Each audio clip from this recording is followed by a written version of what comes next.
자, 여러분 이어서 보도록 하겠습니다. 5페이지 10번 납세무 소멸인데요. 자, 소멸 사유를 먼저 보면 소멸 사유가 28회 시험 때 독립화문제로 나와서 또 독립화문제로 나올 가능성이 높지는 않고 소멸 사유도 그렇지만 인 것과 아닌 것을 알아두셔야죠. 종합문제 속에서 나올 수 있고요. 납세무 소멸 사유 납부, 세금 납부하면 당연히 납세무 소멸하고 충당, 세금에 충당되어주는 만큼 납세무를 소멸한다고 그랬습니다. 부가권의 취소하면 처음 세금 부과했을 때로 소급해서 효력이 싹 없어지니까 취소도 소멸사유고, 부가 제척기간의 만료, 또 그 다음에 징수권 소멸시 완성 다 소멸사유입니다. 근데 소멸사유 아닌 거예요. 부가 철회요. 취소가 소멸사유지 철회는 고지서를 보내는데 자, 주소나 영업소가 불분명해서 고지서 도달이 안 되면 자, 고지서 보냈던 걸 철회, 거둬들였다가 주소 영업소 확인해서 다시 보내니까 철회도 소멸사유가 아니라고 그랬습니다. 법인의 합병 아니죠? A법인이 세금 낼 게 있는데 B법인하고 합병했다고 해서 A법인의 세금 납부하는 거 없어진다 그러면 다 그렇게 하겠죠? 그 다음에 납세자의 사망, 죽었다고 모든 일이 해결되는 거 아니라고 그랬습니다. 그래서 소멸사유 아닌 거 세 가지 또 기억합니다. 부가 철회, 법인의 합병, 납세자의 사망이요. 그 다음에 제척기간을 보시면 제척기간은 소멸시효 같은 중단과 정제도가 없어요. 법률관계를 조속히 확정시키기 위한 거기 때문에 법적 안정성을 위한 거라 제척기간은 중단과 정지제도가 없다는 거. 그 다음에 국세 제척기간을 보면 사기나 그 밖에 부정행위로 만약에 조세를 포탈한급 경감받았다. 그럼 몇 년이요? 10년입니다. 10년.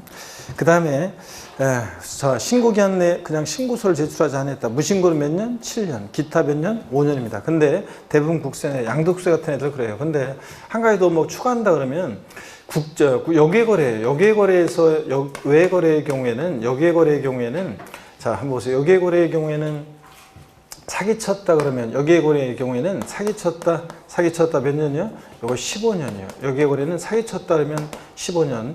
그 다음에 무신고, 신고기한 내 신고 제출하지 않았다. 무신고는 10년. 그 다음에 기타 나머지는 요게 7년이요. 이렇게 해서 여기에 거래의 경우에는 외거래의 경우도 혹시 모르니까 한번 봐놓습니다. 여기에 거래는 하나씩 다 들어가 있네요. 사기쳤다 15년, 무신고 10년, 기타 17년 이렇게 해가지고 15년, 10년, 7년 이런 식으로 여기에 거래는 15년, 10년, 7년입니다. 자, 이렇게 해서 이것도 한번 여기에 거래도 알아두시고요. 그 다음에 상속세나 증여세, 부담부 증여시 소득세는 기간이 길죠? 15년, 10년, 사기쳤다 15년, 무신고 15년, 기타 10년이요. 15년, 10년. 일반 양도세 같은 국세는 10년, 7년, 5년 리듬 타면서. 여기에 거래의 경우에 국세는 여기에 거래의 경우에는 15년, 10년, 7년 이렇게 하나씩 다 들어가 있습니다, 여러분들. 자, 그 다음에 지방세 제척 기간을 봅니다. 지방세도 10년, 7년, 5년이에요. 그래서 사기쳤다 10년, 무신고 7년, 기타 5년입니다. 근데 자, 먼저 보시면 사기나 그 밖에 부정행위로 지방세를 포탈한 경감받았다 10년인데 니은, 디귿, 리을번을 보면 무신고긴 무신고인데 어떤 사안과 결합해서 무신고는 몇 년이라고 했어요? 10년이요. 그래서 상속 또는 증여를 원인으로 취득하는 경우로서 법정 신고기한 내 신고서를 제출하지 않았다. 자, 취득세요. 상속이나 증여를 원인으로 취득했다. 자, 그러면 그때 취득세 같은 지방세는 이게 근대 무신고다. 그러면 몇 년이에요? 10년이라는 거. 그래서 이런 거. 어떤 수강생분이 인강 수강생분이 딴 데서요. 이걸 이해를 못하고서 계속 질문을 몇 번씩을 답글을 줬는데도 계속 여기 이해가 안 된다고 설명하면 설명할수록 헷갈린다고 하면서 막 계속 막 질문에 또 질문하는 어떤 수강생이 있었는데 이 수강생은 이거를 이해를 못하는 거예요.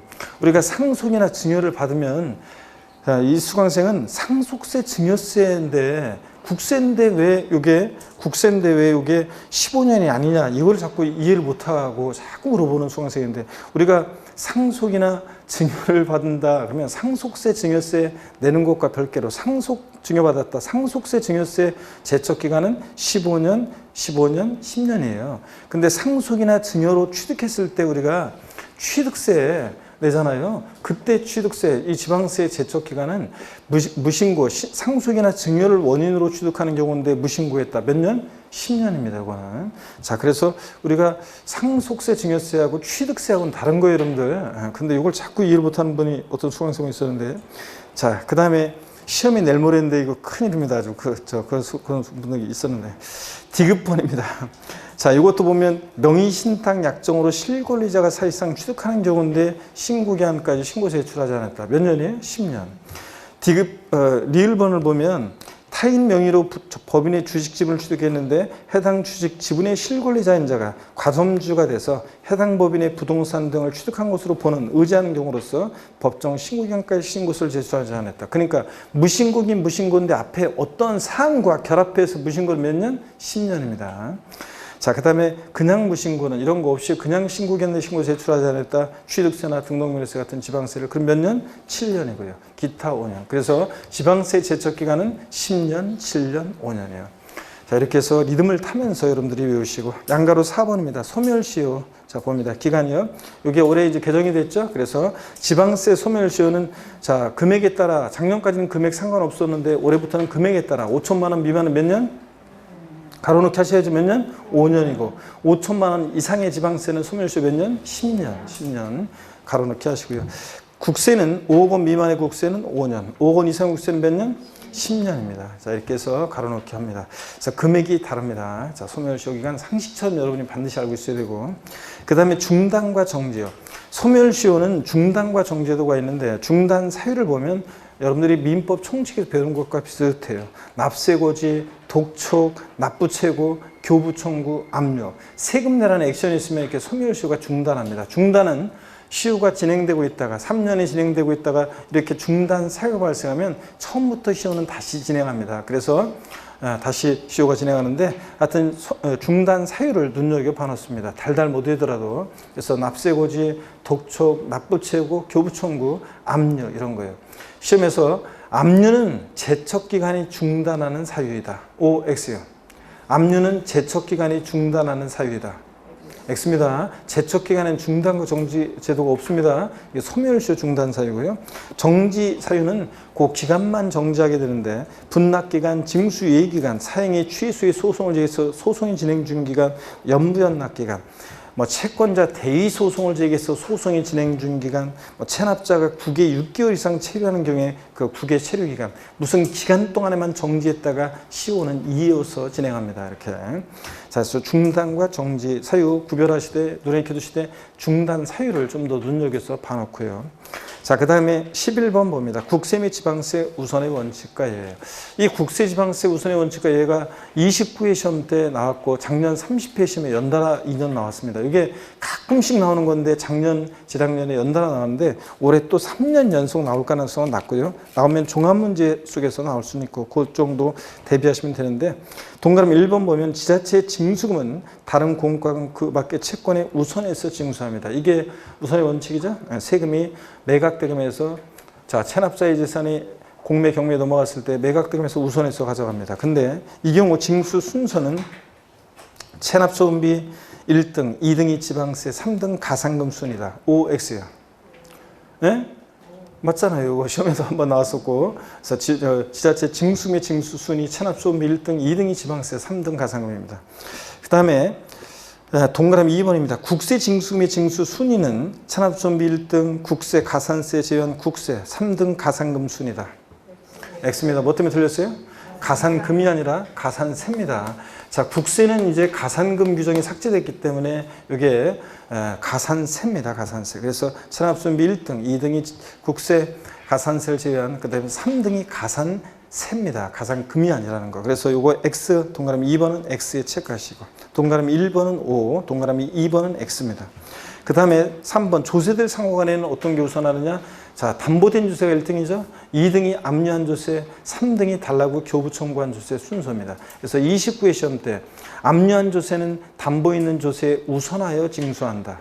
X입니다. 자, 담보된 조세가 1등이고 2등이 자, 압류한 조세, 3등이 달라고 교부 청구한 조세 순서입니다. 넘어가시면요. 12번의 테마 국세 및 지방세 우선권의 예외입니다. 우선권의 예외. 동그라미 1번에 보면 강제 집행에 소요된 비용 등 공익비용, 또 소액 임차보증금, 그 강제 집행 절차에서 그 재산 매각에 소요된 비용, 이걸 공익비용이라고 하는데, 이거는 강제 집행 절차에서 재산 매각에 소요된 비용은 채권자 모두를 위한 공통비용이기 때문에 항상 이게 1등이라고 그랬습니다. 그 다음에 우선변제 소액 임차보증금이요. 그냥 소액 임차보증금이 아니라 우선변제 소액 임차보증금, 그걸 말합니다.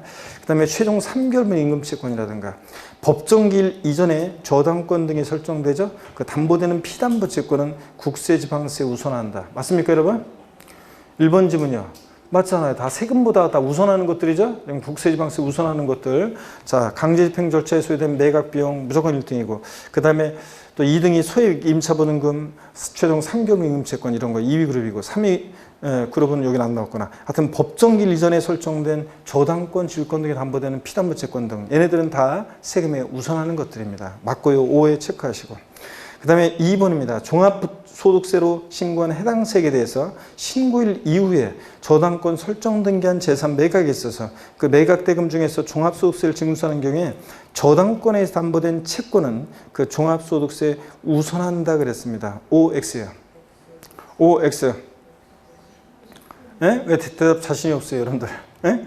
자, 요거 신고일이 뭐냐면 우리가 법정기일이라는 거예요. 법정기일. 법정기일 그러면 조세 채권과 피담보 채권세의 우선 여부를 정하는 날인데, 이 법정기일이 신고 납부하는 세금은 신고 납부할 때는 신고일이고, 그 다음에 고지서를 발송해서 징수되는 세금은 납세 고지서 발송일을 우리가 도달이 아니라 납세 고지서 발송일을 법정기일이라고 해요. 자, 그러면 지금 보니까 법정기일 전에 저당권이나 질권 등이 설정됐을 때 그 피담보 채권은 세금보다 우선하죠? 국세지방세보다. 법정기일 이전에 설정된 것은. 근데 여기 지금 이 문제는 법정기일, 즉 신고일 이후에 설정됐으니까, 신고일 이후니까 이 피담보 채권은 세금보다 우선할 수 없습니다. 그래서 우선한다 그러니까 틀렸어요, 여러분들? X입니다. 그 다음에 3번 봅니다. 종합부동산세로 고지한 해당 세액에 대해서 그 고지서 발송일 이전에, 그러니까 법정기일 이전이라는 얘기죠. 자, 이전에 저당권 설정 등기한 재산 매각에서 그 매각 대금 중에서 종합부동산세 징수하는 경우에 그 저당권에서 담보된 채권은 종합부동산세 우선하지 못한다. OX요. OX요. 네? 자, 또 답이 중구난방인데, 자, 여러분, 종부세는 그 아래에 있지만 당해세예요. 그 재산에 부과된 조세예요. 그러다 보니까 설정일자와 관계없이 무조건 뭐가 우선해요? 종합부동산세가 피담보 채권보다 우선합니다. 그래서 법정기일 이전에 저당권 등이 설정됐어도 이 피담보 채권은 종부세 우선하지 못합니다. 맞습니다, 여러분들? 그래서 5회 체크합니다. 5입니다. 자, 그래서 거기 꽃표시 봅니다. 작년 시험에도 이거 물어봤고 몇 번 여태까지 시험에서 여러 번 물어봤는데, 설정일자 관계없이요. 법정기일 전에 설정됐든 후에 설정됐든 설정일자 관계없이 항상 조세채권이 우선하는 경우에 그 피담보 채권보다 항상 우선하는 세금들이 있죠. 당해 재산에 부과된 조세예요. 우리가 흔히 당해세라고 하는데 어떤 것들이냐. 자, 재산세 나오면 친구 따라 나와야죠. 지역자원시설세, 특정부동산분, 또 자동차세, 또 재산세, 부가세로서 지방교육세, 또 종부세, 그 주로 보유하는 재산에 부과되는 세금들이죠. 상속세, 증여세, 이런 애들은 그 재산에 부과되는 세금들이니까, 당해세들이니까 설정일자 관계없이 항상 피담보 채권보다 얘네들이 어떻게 한다? 우선합니다. 꼭 알아두셔야 되고, 그래서 이 표를 보시면 오른쪽부터 먼저 봅니다. 법정기일 전에 저당권 등이 설정됐을 때 매각대금에서 자, 징수 순위를 보면요. 공익비용 또는 체납소금비 무조건 이게 1등이라고 했죠. 2등이 이제 우선변제 소액 임차보증금, 또 최종 3개월분 임금채권이 2그룹이고 세금보다 다 우선한 것들이죠. 그 다음에 3등이 당해 그 재산에 부과된 조세예요. 이렇게 재산세, 종부세 같은 당해세들은 설정일자 관계없이 항상 피담보 채권보다 우선합니다. 그래서 그 다음에 이제 4등이 법정기일 전에 저당권이 설정됐으니까 저당권 등에 담보되는 피담보 채권. 자, 그 다음에 법정기일 전에 대항요건과 확정일자를 갖춘 이 임차보증금, 이런 애들이 우선합니다. 이런 애들이 세금보다 더 우선하고요. 자, 얘네들이 4등이고, 그 다음에 항상 기타 임금채권은 피담보 채권보다 우선할 수 없는데 피담보 채권 따라다니요. 자, 피담보 채권이 국세 지방세보다 우선하면 덩달아 같이 우선하고 후순이면 덩달아 같이 후순입니다. 그래서 기타 임금 채권 뒤따라 나오고 그 다음에 지방세, 가산금, 국세 같은 세금이고 그 다음에 일반 채권과 공과금 맨 꼴등이고요. 오른쪽을 보면 법정기일 후에 저당권이 설정됐다. 자, 그럴 때 1등, 2등, 3등은 딱 정해져 있고 4등 법정기일 후에 저당권이 설정됐으니까 세금보다 우선할 수 없죠. 비담보 채권이. 그래서 4등이 지방세나 가산금. 그 다음에 5등이 저당권에 담보되는 피담보 채권, 바로 뒤따라서 기타 임금 채권. 이런 식으로 됩니다, 여러분들. 아셨죠, 여러분? 감을 잡으시고 넘어갑니다. 그래서 당해세 같은 것은 꼭 반드시 알고 있어야 돼요. 자, 13번 테마를 봅니다. 13번. 그래서 이거 13번은 기한원 신고, 수정 신고는 하여튼 최근에 시험에 안 나왔는데 그래도 왠지 최근에 계속 개정 내용이 축적이 됐기 때문에 기한원 신고와 수정 신고도 주의해서 보시라고 그랬습니다. 자, 신고 납부 기한이 지났어요. 그 기한이 신고 기한이 지났는데도 뒤늦게 신고를 해주게 되면 조세 포탈 우려 가능성도 줄어들고 또 가산세 부담에 대한 과중한 세부담도 덜 수 있기 때문에 혜택을 주겠다는 건데요. 기한후 신고.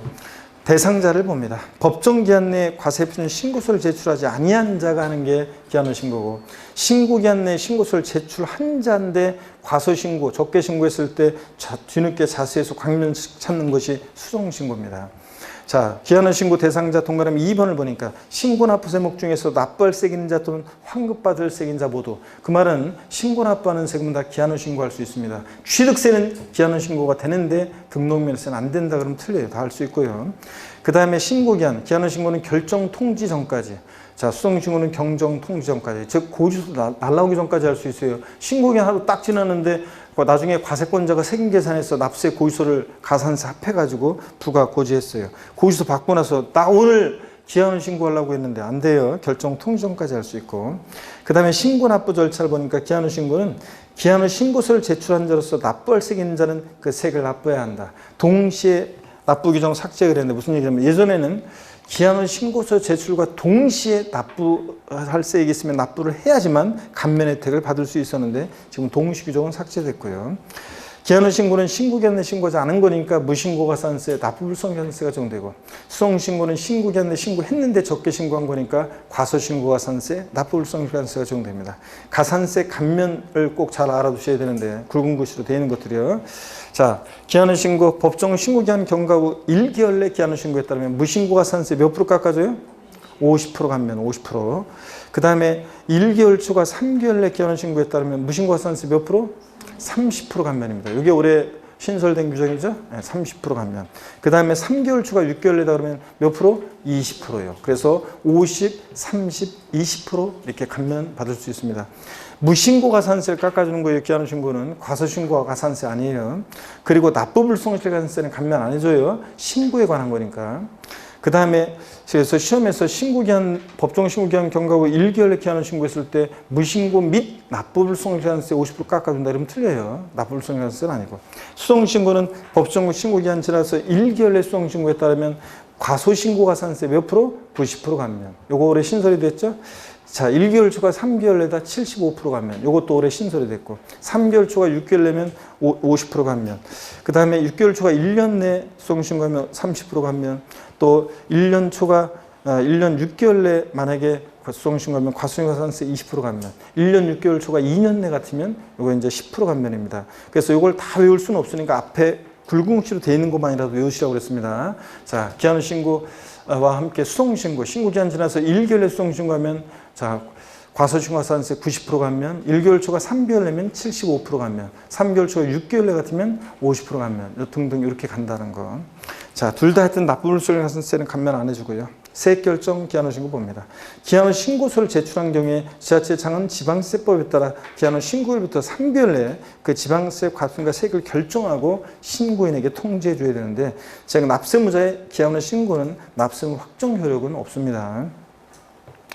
자, 그 다음에 거기 맨 아래 양도소득세 예정신고기한 내 무신고, 과소신고한 후 확정신고기한까지 신고하거나 수정신고를 하게 되면 이 예정신고 불성실에 대한 무신고, 과소신고가산세 몇 프로요? 50% 감면해 준다는 거예요. 자, 우리가 예정신고, 확정신고, 양도소득세에서 남남이라고 그랬어요. 그죠? 어떤 중년의 수강생분들 얘기해 드렸잖아요.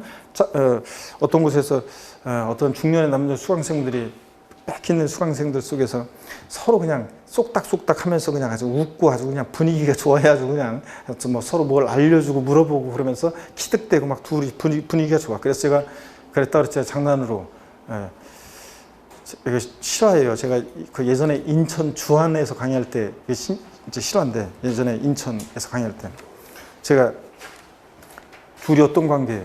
딱 그랬더니 그냥 깜짝 놀래가지고 아주 그냥 펄쩍 뛰면서 아무 관계 아니라고 막 펄쩍 뛴 얘기 해드렸잖아요. 예정신고 기한 내 예정신고를 불성실해요. 다음 연도에 확정신고를 이행하더라도 예정신고 불성실에 대한 가산세는 적용하지 아니한다. X입니다. 예정신고를 불성실해 다음 연도 확정신고 하더라도 무조건 예정신고 불성실에 대한 가산세는 적용됩니다. 다만 자 확정신고를 이행하게 되면 예정신고 불성실에 대한 무신고 과소신고 가산세 몇 프로? 50% 깎아준다는 거죠. 요거. 자, 그 다음에 14번 테마 권리구제입니다. 우리가 조세에 관해서 부당한 처분을 받은 자는 하여튼 뭐 올해 무조건 합격하셔야지 내년에는 하여튼 개정이 엄청 많이 됩니다. 내년에 막 세법이요. 아이고 막 너무 많이 개정이 돼가지고 정신이 하나도 없어요. 정신이 하나도 없고 그 법령 저 책 쓰는데 요새 그 기본서 그 책 쓰고 입문서는 다 썼고 이제 기본서 쓰고 있는데 아주 정신이 하나도 없어요. 법이 너무 많이 바뀌어가지고 그래서 그 바뀐 것들 정리하고 그 다음에 뭐 요새 뭐 너무 많이 바뀌어가지고 그 책 쓰는 것도 그렇고 또 연구하고 그러느라고 아주 그냥 뭐 정신 하나도 없습니다. 그런데 너무 많이 바뀌어가지고 이것도 또 이제 권리구제도 또 바뀌어요 이게 내년에. 그래가지고 하여튼 골치 아픕니다. 하여튼 제가 하여튼 자 뭐 보세요 여러분들. 우리가 조세 불복하는 불복 청구인이요. 시험에 이게 잘 안 나오는 부분인데 23회 때 처음으로 딱 한 번 나오고 그 다음에 25회 때 종합문제 속에서 지문 한 줄 나오고 그러다가 작년 30회 시험에서 이게 나왔었잖아요. 조세 불복하는 불복 청구인이 있습니다. 자, 우리가 조세에 관해서 부당한 처분을 받았다 그러면 우리가 이심 청구도 할 수 있고 그 다음에 심사 청구라는 것도 할 수 있고 자, 그 다음에 또 심판 청구라는 것도 구할 수 있습니다. 조세 심판원에. 자, 그리고 우리가 또 안 되면 행정법원에 행정소송을 제기할 수도 있다고 그랬잖아요. 관련한 얘기입니다, 요거. 자, 하여튼 이 신청은 임의적이어가지고 반드시 해야 되는 건 아니라고 그랬습니다. 자, 그래서 이 신청처를 거치지 않고도 우리가 심사 청구나 심판 청구를 구할 수 있다는 거예요, 이런 것들. 자, 근데 심사 청구와 심판 청구는 중복 청구가 안 된다고 그랬습니다. 심사 청구에 대해서 심판 청구를 구한다거나 이런 거 중복 청구가 허용되지 않습니다. 이런 것들은 꼭 알아두시고 그 다음에 지방세 같으면 이것도 내년에 바뀌는 건데 다 바뀌어야죠 내년에. 이거 뭐 내년에 하여튼 바뀌는 얘기는 안 할게요. 괜히 바뀌는 거 얘기하면 좀 헷갈리니까. 자, 우리가 올해까지 작년에 시험에 나온 건데 지방세 같으면 이런 지방세는 국세는 이런 청구 절차를 거치지 않으면 행정소송을 제기할 수 없는데 지방세는 바로 그냥 심사청구, 심판청구를 거치지 않고도 바로 그냥 이렇게 행정소송을 제기할 수 있다. 지방세는 국세와 달리 뭐 이런 것도 우리가 배웠었습니다. 자, 그러면 거기 권리구제 7페이지 우리 계속 특강집 7페이지 계속 봅니다. 청구기간이요. 국세나 지방세는 모두 자 조세에 관한 부당한 처분이 있음을 안 날부터 며칠 내에 제기해야 돼요? 90일. 그래서 90일입니다. 60일, 90일이었다가 다 청구기간 90일로 통일했다는 거, 90일. 그 다음에 결정기간은 국세나 지방세 대부분 이런 청구를 받고 나서 이의신청이나 심사청구나 이런 청구를 받고 나서 결정하는 기간이 다 90일인데 특히 지방세는 다 90일인데 국세에서 이의신청에 대한 결정기간만 며칠이다?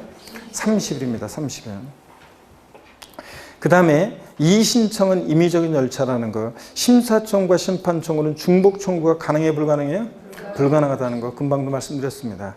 자, 그 다음에 5번에 지방세 조세 불복 절차는 국세와 달리 지방세 기본법에 따른 불복 청구 절차 또는 감사원의 심사 청구를 거치지 않고도 행정법원에 행정소송을 제기할 수 있다. 그렇죠, 여러분들? 그래서 지방세는 국세는 반드시 청구 절차를 거친 다음에 행정소송을 제기해야 되는데 지방세는 바로 제기할 수 있다. 맞습니다. 이렇게 해서 여러분들 자, 요 정도 권리구제 알아두시고 서류 송달은 아예 제가 뺐습니다. 서류 송달 같은 것은 자, 우리가 공유송달이라든가 이런 것들 뭐 문제를 통해서 살짝 우리가 보았으면 되고요.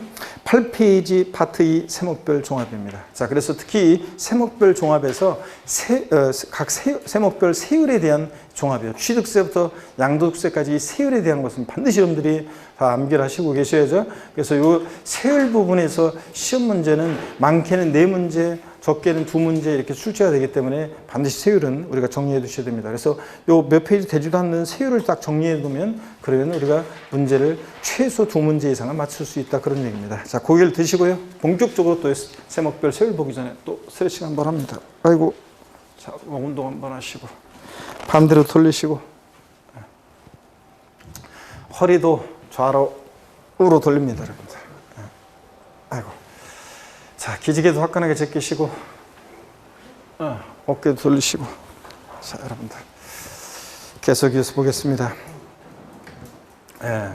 자, 보시면 각 세목별 세율이요. 취득세는 세율이 표준세율, 중과세율, 특례세율 크게 3개 덩어리로 되어 있어요. 그럴 때 취득세 표준세율 우리 외웠습니다. 어떻게 외웠어요? 상38, 무독립 815, 유1210, 원8, 030입니다. 상속으로 취득했다. 상 38인데 농지를 상속으로 취득하면 상3, 2.3%죠. 농지 이외의 것을 상속으로 취득하면 상3, 8, 2.8%고 증여 같은 무상 취득은 암기 어떻게 했어요? 무독립 815. 비영리 사업자가 증여나 기부받았다. 무독립 8, 2.8%고 일반인이 증여나 기부받았다. 무독립 8, 15. 1.5%에 대해 2% 플러스해서 3.5%고 무독립 8, 15, 3.5%. 그 다음에 매매 교환 같은 유상승계 취득은 유10, 20. 농지를 매매 교환 등으로 취득하면 유10, 1%에다 1,000분의 10, 1%에다 2% 플러스 몇 프로? 3%.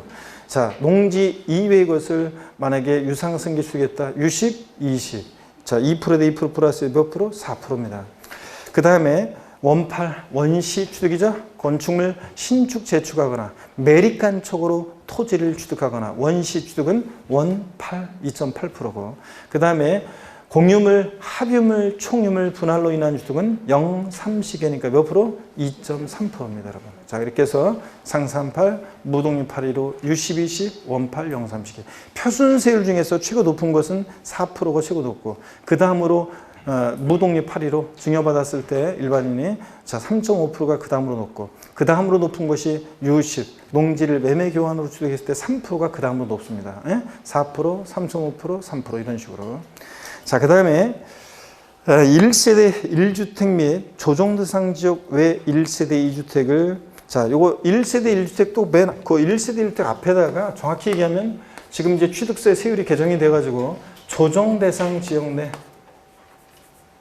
조정대상 지역 내 같으면 내는 1세대 1주택만 조정상 지역 내 같으면 1세대 1주택만 조정상 지역 외 지역은 1세대 2주택까지만 1에서 3% 낮은 표준세율 적용받을 수 있습니다. 그래서 유상거래, 자 매매, 교환, 공매, 경매를 포함하되 자 주택을 무상취득했거나 신축은 제외하고 무상취득하면 무독립 815고 신축은 원시취득이고 그러니까 제외하고 하여튼 유상거래를 원인으로 주택을 취득했다 그러면 자 조정상 지역 내 1세대 1주택과 조정상 지역 내 외지역까지는 2주택까지는 자, 취득가격에 따라 6억 원 이하는 몇 프로? 1%. 6억 초과 9억 원 이하는 해당 주택의 취득 당시 가액에다가 3분의 2억 원을 곱하고 여기서 3을 빼고 여기다가 100분의 1을 곱하는데 자 어떻든 간에 이렇게 복잡하게 할 필요 없이 요거 하나 알아두라고요. 거기 꽃표시 취득가격이 7억 5천만 원일 때 몇 프로? 2%. 이거 딱 외워두시라고 그랬죠? 주택을 유상거래로 취득했습니다. 조정상 지역 내 같으면 1세대 주택, 조정상 지역 외지역은 2주택까지 요거 유상거래로 주택을 취득했을 때 7억 5천일 때 몇 프로다? 2%다. 그래서 6억 초과 7억 5천보다 작다. 그럴 때는 1점 몇몇 프로. 만약에 7억 5천보다 크다, 취득가격이 9억 원보다 작으면서 그러면 2점 몇몇 프로 이렇게 외우라고 그랬죠? 그래서 7억 5천일 때 2%딱 기억하고 그 다음에 취득가격이 9억 원을 초과했다면 몇 프로입니까? 3%입니다. 자 이렇게 해서 가격에 따라 정된다. 중요 질문 보겠습니다. 매매와 교환으로 부동산을 취득하는 경우에 취득세 세율은 동일하다. 둘 다 유상승계 취득이잖아요. 매매, 교환, 공매, 경매 그죠? 동일하다. 5.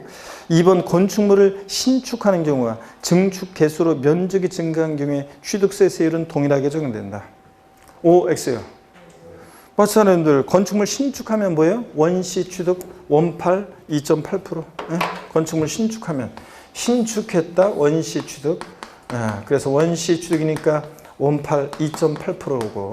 그 다음에 건축물을 증축하거나 개수로, 증축이나 개수 등으로 면적의 증가가 있을 때, 이렇게 면적 증가가 있을 때 이 증가된 면적 부분에 대해서는 원시 취득이 아닌데도 원시 취득으로 보죠. 원시 취득이 아닌데도 원시 취득으로 봐서 세율을 정합니다. 원시 취득으로 보니까 원팔 몇 프로? 2.8%입니다. 그래서 2.8%.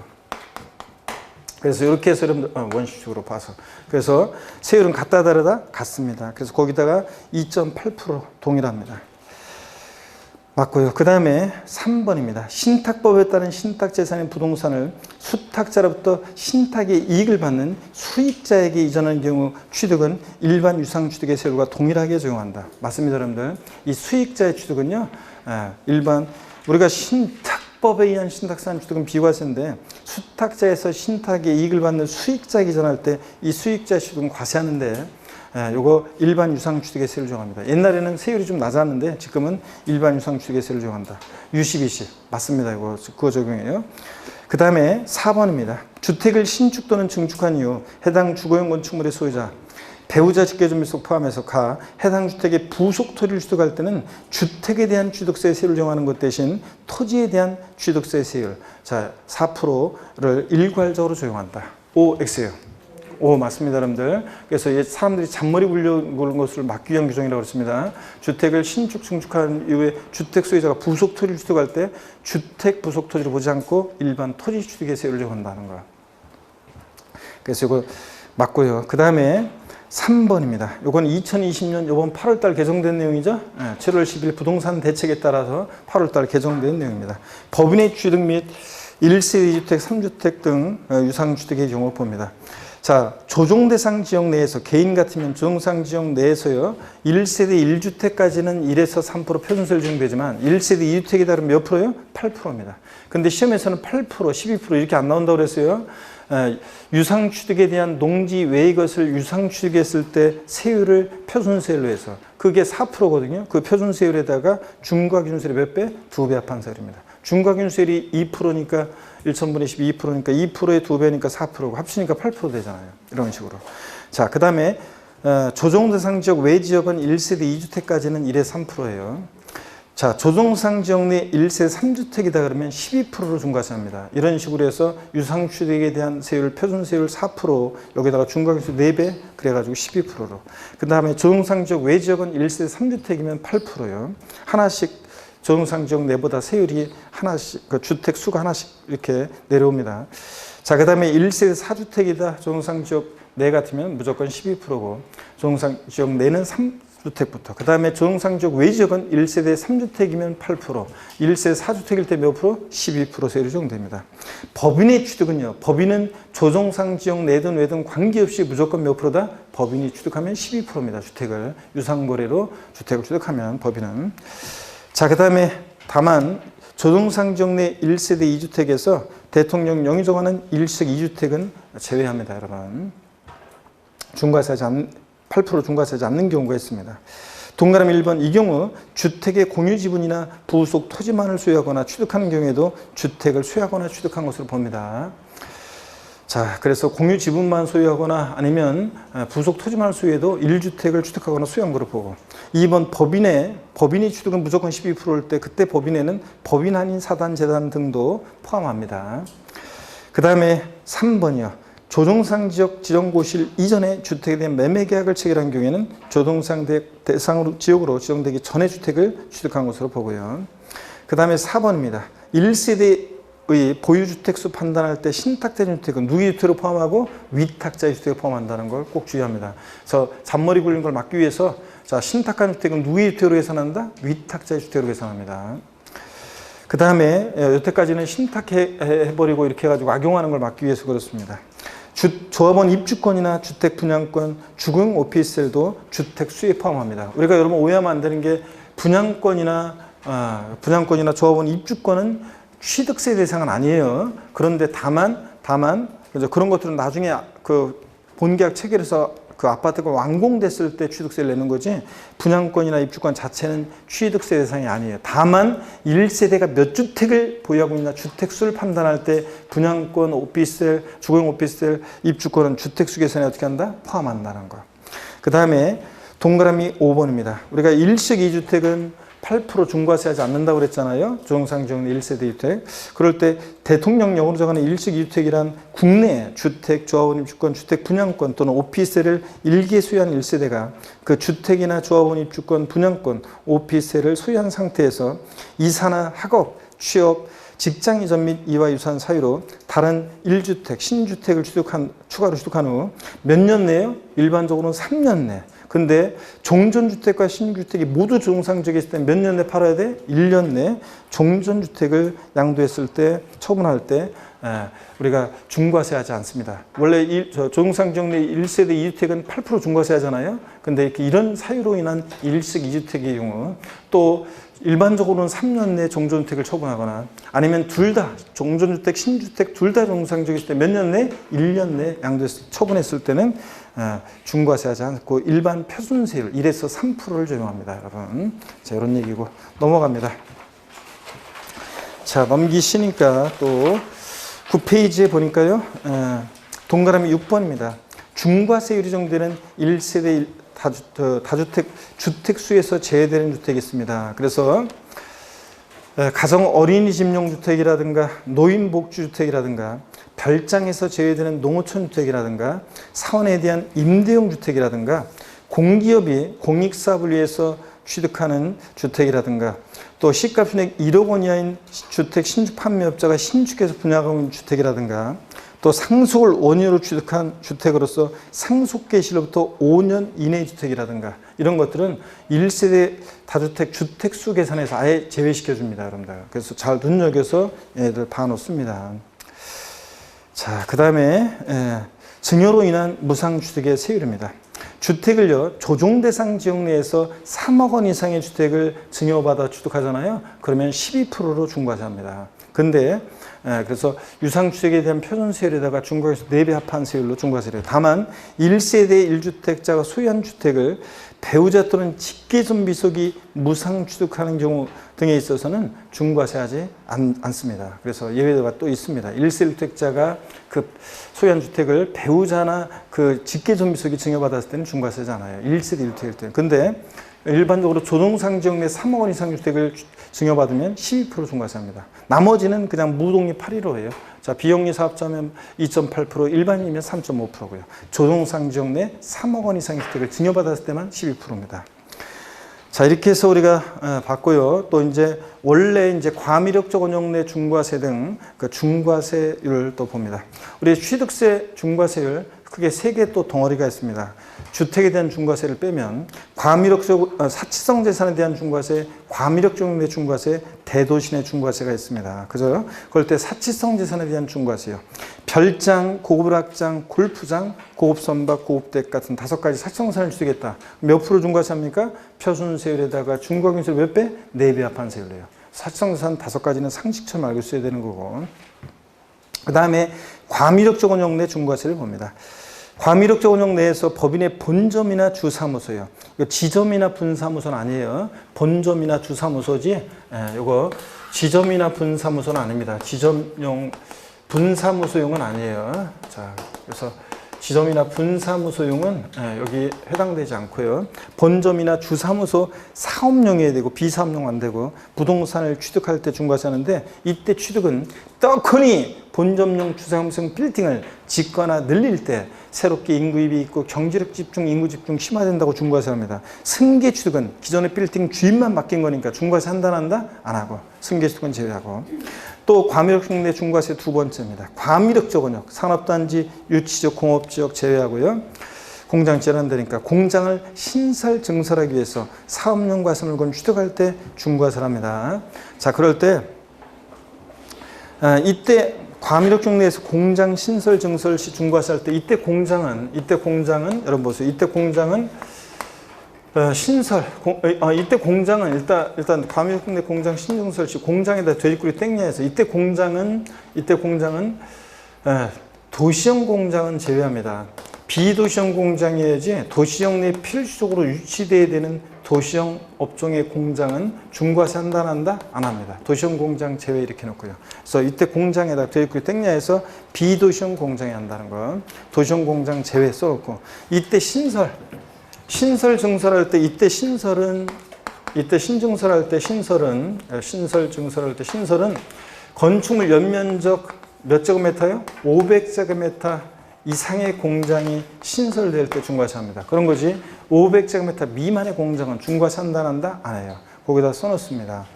과미력적 운영 내 공장에서 공장의 도시형 공장 제외 신설 증설할 때 그 신설에는 여러분들이 건축 연면적 몇 제곱미터? 500제곱미터 이상의 공장이 신설될 때 중과세합니다. 그럴 때 사업용 과세물건 어떤 물건을 취득할 때 중과세하느냐? 사업용 과세물건에다가 여러분이 돼지꼬리 땡냐해서 자, 공장 신증설 하면서 취득하는 공장용 건축물과 보속토지요. 또 공장 신증설일로부터 5년 내 취득하는 공장용 차량과 기계 장비 이 네 가지 물건을 취득할 때 중과세합니다. 거기다 써놓습니다, 여러분들. 그래서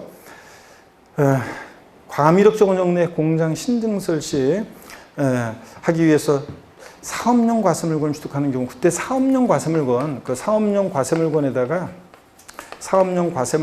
여러분이 자 이거 돼지꼬리 땡냐에서 공장용 건축물과 보속토지 차량 계장비 네 가지 물건을 취득할 때 중과세합니다. 자 이렇게 과미력적 운영 내 중과세 나왔다. 이런 경우에 어떤 세율을 중과세하느냐? 표준세율과 중과기세율 몇 배? 2배 합한 세율이에요. 외우셔야죠. 그 다음에 대도시 내 중과세를 보겠습니다.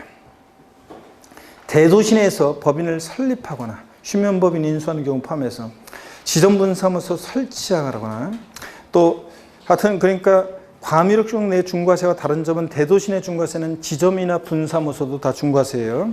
설치하는 경우 및 법인의 본점 주사무소, 지점분사무소를 대도시 바깥 내로 전입함에 따라 대도시 내에 있는 부동산을 취득할 때 중과세합니다. 그 다음에 대도시 유치적 공업적 지역에서 공장을 신설 증설함에 따라 부동산 취득할 때 역시 중과세합니다. 표준세율의 3배한 세율에서 중과기세율의 2배를 뺀 세율로 중과세합니다. 자, 그럴 때 대도시 내 중과세 나왔다. 취득세나 등록면허세에서 공통적으로 나오는 거. 작년에 등록면허세도 나오고 또 몇 년 전에 취득세도 나오고 또 등록면허세 나오고 몇 번 나온 게 이 대도시 중과 제외 업종이야. 자, 대도시 내 중과세에서 제외되는 경우가 있잖아요. 대도시 중과 제외 업종은 중과세지 않는데 어떤 게 대도시 중과 제외 업종이냐? 자, 은행업, 유통업, 첨단업종, 의료업, 할부금융업, 사회기반시설 사업, 첨단업종. 그 첨단업종 다음에 쉼표가 하나 빠졌네요. 첨단업종. 다음에 쉼표가 빠졌네요. 첨단업종. 그 다음에 쉼표하고 도시형 공장을 경영하는 사업 같은 이런 것들. 기본서 보면 원래 법령에 보면 44가지가 있어요. 법령에 보면 44가지가 나오는데 우리가 44가지를 어떻게 외워요? 자, 그래서 그냥 대충 이런 거라는 거. 그래서 제가 은행업 맨날 이게 법령 순서는 은행업이 뒤에 나오지만 항상 제가 은행업을 앞세워서 강의를 했었는데 작년에 등록면허세에서 지문에 은행업 나왔었고요. 은행업, 유통업, 첨단업종, 의료, 병원 같은 거, 할부금융업 시험에 나왔었고 사회기반시설 사업, 첨단업종, 또 도시형 공장을 경영하는 사업 같은 이런 것들은 중과세 한다 안 한다? 안 한다는 거. 그래서 이런 거 중과세 이런 거 설립 같은 거 하면서 은행업을 영위하기 위해서 유통업을 영위하기 위해서 이런 걸 설립할 때 중과세 한다 그러면 틀려요. 자, 그래서 이런 것들은 중과세하지 않는다는 거 꼭 알아두시고요. 자, 넘어갑니다. 그 다음에 이제 취득세 우리가 표준세율, 중과세율, 그 다음에 이제 특례세율입니다. 취득세 세율 특례입니다. 취득세 세율 특례는 또 시험에 또 틈틈이 잘 나와요. 그래서 자, 보시면은 얘는 두 가지가 있었죠. 형식적 소유권 취득에 대한 특례하고 간주 취득 등 중과 기준세율이 적용되는 특례로 나눠졌습니다. 그럴 때 먼저 형식적 소유권 취득에 대한 특례, 즉 표준세율에서 중과 기준세율을 뺀 특례세율이 적용되는 거. 그 예외는 신경 쓰지 말라고 그랬습니다. 예외는 신경 쓸 필요가 없어요. 여기 특례당하는 취득일 때 이제 이 특례세율의 3배를 중과세하는 건데 참고적으로 보시는 거고. 중요한 것은 특례에 해당하는 취득입니다. 동그라미 1번이요. 개인 간의 환매 등기를 평행하는 부동산의 매매로서 환매 기간 내에 매도자가 환매한 경우에 이 매도자 매수자의 취득이요. 돈 빌려 온 동창들 얘기해 드렸어요. 그죠, 여러분들? 그래서 자, 환매권 유반은 특약을 맺고 소유권 이전했다가 환매권 행사에서 다시 오잖아요. 갔다 오고 왔다 가고 형식 취득. 등기는 개인 간에 공짜로 안 해주고요. 그래서 표준세율, 취득록세 통합된 표준세율에서 옛날에 취득세 과세되지 않았던 2%, 중과기준세율 2%를 빼면 표준세율의 등기비용만 남으니까 즉 등기비용만 받겠다는 얘기고요. 그 다음에 동그라미 2번 상속으로 인한 1가구 1주택, 고급주택 제외하고 및 그 부속 토지 취득이요. 자, 그 다음에 상속으로 취득세 감면 대상이 되는 농지를 취득했을 때 그냥 농지, 상속으로 농지를 취득하면 상삼 2.3%지만 자, 상속으로 취득세 지방세 특례제한법상 감면 대상이 되는 농지를 취득했다. 이럴 때 어린 시절부터 우리 집, 지금도 우리 집, 어린 시절부터 우리 논밭, 지금도 우리 논밭, 아버지 이거 했었죠, 여러분들? 그래서 아이고 우리 아버지 돌아가시고 작년 추석 때는 아버지가 계셨었는데 그래서 제사 차례를 모시고 그럴 때 아버지가 다 저 옆에서 코치하고 막 그러셨었는데 안 계시니까 그냥 아주 안 좋았습니다. 자, 어린 시절도 우리 집이고 지금도 우리 집이고 어린 시절도 우리 논밭이고 지금도 우리 논밭이고 그래서 이거 형적 취득으로 근데 등기는 공짜로 안 해주니까 표준세율에서 중과기준세율을 뺀 특례세율이고 그 다음에 3번 법인의 합병으로 인한 취득 A법인과 B법인이 합쳐진다 형적 취득이죠. 등기는 공짜로 안 해주고 다만 합병 후 중과 대상이 되면 중과세율을 정하고 4번이요 공유물 합유물 분할로 인한 취득이요. 자, 그냥 자기 거 자기가 나눠가진 거니까 형적 취득, 등기는 공짜로 안 해주고요. 부동산 실명법에서 규정하고 있는 부동산의 공유권에서 올리한 지분 이전 등기로 인한 취득 이런 것들. 단 등기부등본상 본인 지분을 초과하는 부분은 어떻게 한다? 제외하고. 자, 가불이 공유하는 부동산이었는데 감 60을 40% 분할했다. 초과 취득하는 부분은 일반 표준세율을 정합니다. 자, 단서 잘 봐야 돼요. 자, 5번 건축물 이전으로 인한 취득. 목조나 조립식 건축물 동일 대지에서 번쩍 들어서 옮겨. 그러면 소유자 변동 없죠? 근데 등기는 표지부 고쳐야 되니까 공짜로 안 해주고요. 등기비용만 받습니다. 형적 취득으로. 다만 이전한 건축물의 가액이 종전 건축물의 가액을 초과하지 않았어야 돼요. 1억이었는데 옮겼던 1억 2천이 됐다. 초과하는 부분은 표준세를 정합니다. 그 다음에 6번 이혼할 때 민법 규정에 따른 재산분할로 인한 취득. 부부가 혼인 후에 형성한 재산은 공동소유 재산인데 재산분할 정권 행사에 내 목 내가 찾아간 거죠? 형적 취득. 등기는 근데 공짜로 안 해주고. 자, 그래서 1번부터 동그라미 1번부터 6번까지는 다 형식적 취득으로 옛날 취득세 과세 안 했는데 등기는 공짜로 안 해주고 등록세 옛날에 과세됐던 거 취득록세가 통합됐죠. 그래서 지금 표준세율에서 중과기준세율 뺀 특례세율 적용됩니다. 형식 취득. 동그라미 7번은 그냥 참고적으로 보시면 되는데 벌지에서 원목을 생산하기 위한 임목의 취득도 특이하게도 표준세율에서 중과기준세율 뺀 특례세율 적용합니다. 그 다음에 오른쪽을 보면 우리가 간주취득, 의제취득 등 중과기준세율 특례세율 적용되는 거예요. 자, 원칙 예외 나왔는데 예외는 신경 쓸 거 없다고 그랬어요. 이거 여기 특례당하는 취득일 때 이런 세율이 적용되는 건데 중과세 신경 쓰지 마시고 시험에서는 항상 세율 특례 문제 나올 때 중과세 되는 경우는 아니다 이렇게 중과세는 고려하지 않는다 이렇게 나와요. 예외는 고려하지 않게 나옵니다. 동그라미 특례당하는 취득 3번에서 동그라미 1, 2, 3번 묶어서 뭐라고 써놔요, 여러분들이? 동그라미 1, 2, 3번은 지금 어떤 거예요? 간주취득이죠. 대표적으로 의제취득, 간주취득의 경우에는 취득세 어떤 세율 정한다? 중과 기준세율, 특례세율 2% 세율이 적용됩니다. 간주취득의 경우입니다. 그래서 개수로 인한 취득, 건축물 개수로 인한 취득, 그 가액의 증가가 있을 때 그 증가한 가액을 취득했다고 의지하죠. 그 증가한 가액에다가 어떤 세율? 중과기준세율, 특례세율이요. 다만 건축물 개수로 면적 증가인 개수는 제외 그랬는데 건축물 개수로 면적 증가가 있을 때는 증가된 면적 부분은 아까 어떤 세율 정했어요? 건축물 증축이나 개수로 면적의 증가가 있을 때 증가된 면적 부분은 원시 취득이 아닌데도 원시 취득으로 봐서 원팔 2.8% 정했죠. 그래서 건축물 개수로 인한 취득, 면적 증가인 개수는 제외하고요. 얘는 원시 취득으로서 표준세율 2.8% 적용하니까 하여튼 개수로 인한 취득. 그 다음에 동그라미 2번 선박 차량계 장비 종류 변경으로 가액이 증가했을 때 토지 지목 변경으로 가액이 증가했을 때 자 1억이었는데 지목 변경하면서 5억이 됐다? 그럼 증가한 가액 4억을 과세 표준해가지고 어떤 세율 정한다? 중과 기준세율 특례세율 2%를 정합니다. 그 다음에 과점주주의 주식 취득도 그렇고요. 자, 이렇게 해서 간주 취득은 어떤 세율 정하냐? 중과 기준세율 특례세율이요. 그 그 다음에 4번 법령이 정하는 레저시설 같은 골프 연습장 같은 이런 시설물을 취득하거나 레저시설 나왔다 골프 연습장, 골프 연습장 레저시설, 레저시설 골프 연습장, 골프 연습장 레저시설 이런 시설물 취득했을 때 또 동그라미 5번 지목이 묘진 토지를 취득했을 때 중과균세를 특례세율이고 동그라미 6번 임시은행장 공산장 사무소요 사실상산 제외하고 임시건축물 취득으로서 존속기간이 1년 이내면 비과세인데 1년을 초과하면 과세입니다. 어떤 세율로? 중과 기존세율 특례세율로요.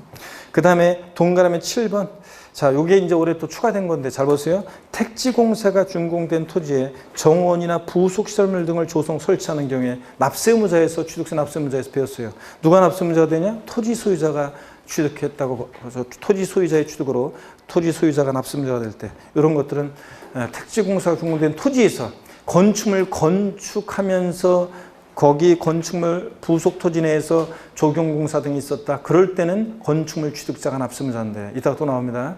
택지공사가 준공된 토지 건축물 건축이란 말 없이 그냥 정원 또는 부속 시설물 등을 조성 설치했다. 그럴 때 토지 소유자의 취득에 대해서는 이때 어떤 세를 정한다? 중과 기존세율 특례세를 정합니다. 이거.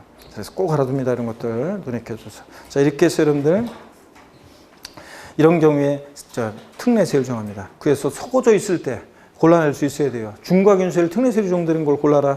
뭐 표준세율에서 중과균세율을 뺀 특례세율을 골라라 할 때 이 두 가지를 반드시 머릿속에 정리해서 골라낼 수 있어야 됩니다. 자 이렇게 해서 취득세 세율을 표준세율, 중과세율, 특례세율 또 주택에 대한 법인의 취득 등 주택에 대한 우리 이번에 신설된 규정까지 다 봤습니다. 그 다음에 등록면허세 세율입니다. 등록면허세 세율인데요. 잠시 또 쉬었다가요. 등록면허세 세율 또 보도록 하겠습니다. 약간 쉬겠습니다. 여러분.